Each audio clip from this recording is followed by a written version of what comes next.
Hi, I'm Tito Jackson. I'm Jackie Jackson. And this is our journey.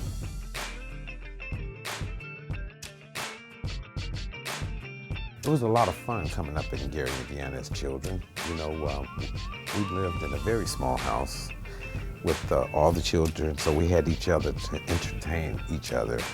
We didn't have many toys for Christmas and things of that nature, but it was always exciting to wake up and see what your friends got. Two-bedroom house. Two-bedroom house. See what your friends got and play with their little toys, their sleds, or whatever they got. You know, we would take over that.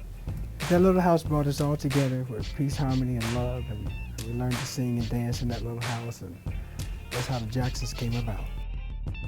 When we were in Gary, Indiana, we played a lot of baseball and did a lot of boxing. Every day we played baseball. All the time, every day. Every single Matter of fact, we lived directly behind the baseball field. The foul balls would come into our yard and all this crazy stuff, but Jackie was an excellent shortstop in the pitcher.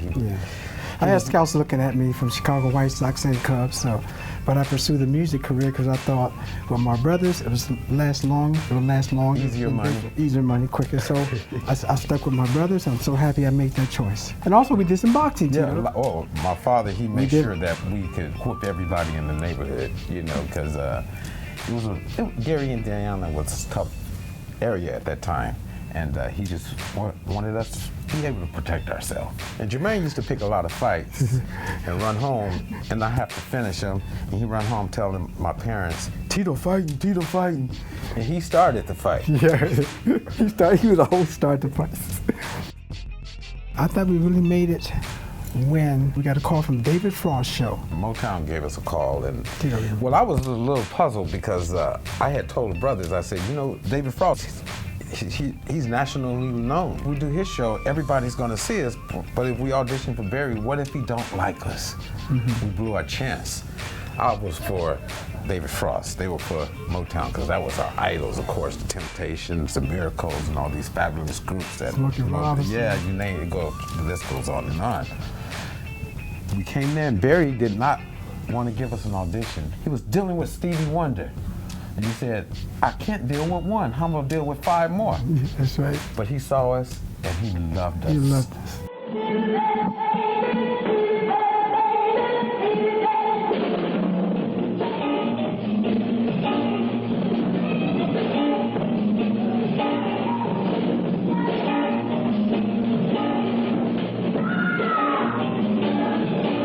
Not only did he sign us, Jackie, if you remember, he had us to play at Dinah Ross' birthday party the next day. You sure did. And guess who was at that party? Temptations, Smokey Robinson, Stevie Wonder, the Four Tops. All the Motown's roster. We didn't have any song. We were singing their songs, so we had to sing their songs right in front of their faces. And they're judging us. Oh, I was so scared. They loved it, though.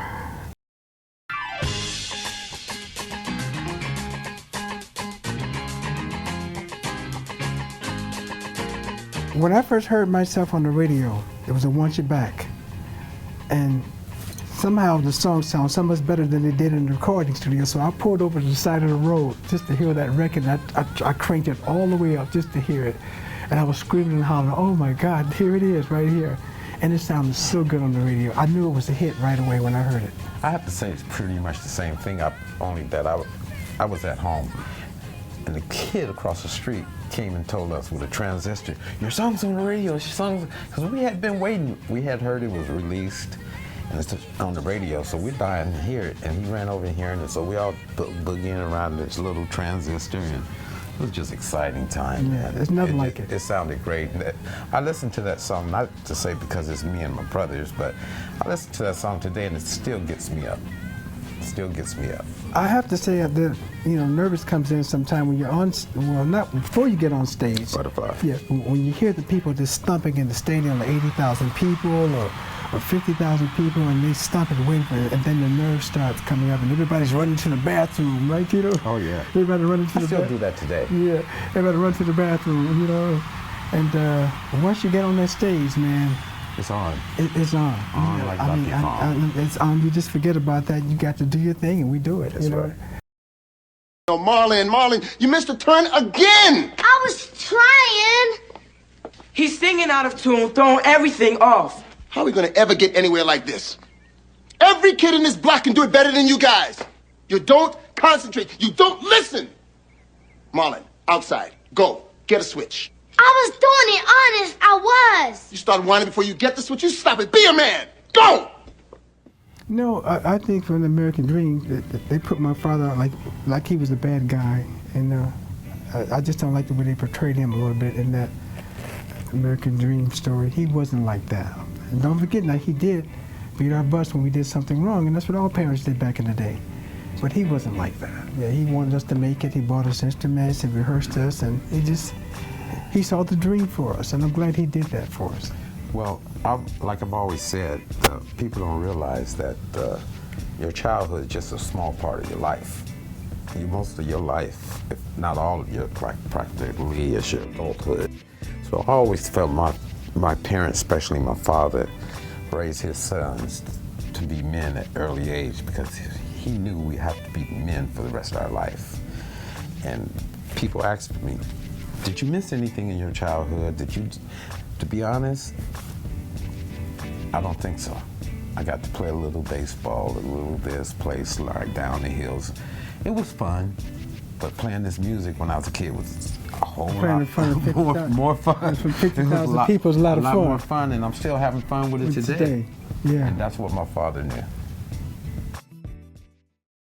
You know, I don't care when you lose a sibling in any family, it hurts, you know, and you never forget it, you know, and Michael was special. I mean, he was loved around the world. People loved him around the world, and so did the group. They loved the group together. And the last performance we did with Michael was at 9/11. Yeah. Yeah. It was the 30th anniversary. Yeah. Yeah, Michael's 30th anniversary. Yes, here in New York, 2 shows at Madison Square Garden, and everybody was there. I mean, Puffy was there. I saw Puffy on the sideline waving his hand, you know. Everybody was there. We had a great time, great show. But that's the kind of show you never forget because all the stars were there performing with us, you know, and we had such a great time on that show. Well, Michael's just such a great spirit. When he's on stage with you, you just feel his presence. He makes you want to do more or do better in this whole thing. And he just knew how to adapt to any situation, any crowd or whatever. He was a magical person. He's an old pro. And not only that, you know, today when we're performing today, you know, we feel his spirit on stage. Absolutely. Everywhere we go, and we feel that if Mike was there, he'd be giving 110%, and that's what we do on the stage. Yeah. We try to give it all out, and you got to stand up to that ability, to the legendary, what people expect. Because the spirit is still with us while we're on stage, even today.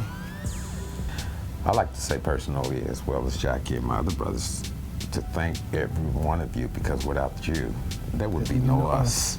You know, absolutely. You make us. We just give you what you want, and that's good music. Thank you so much for loving it.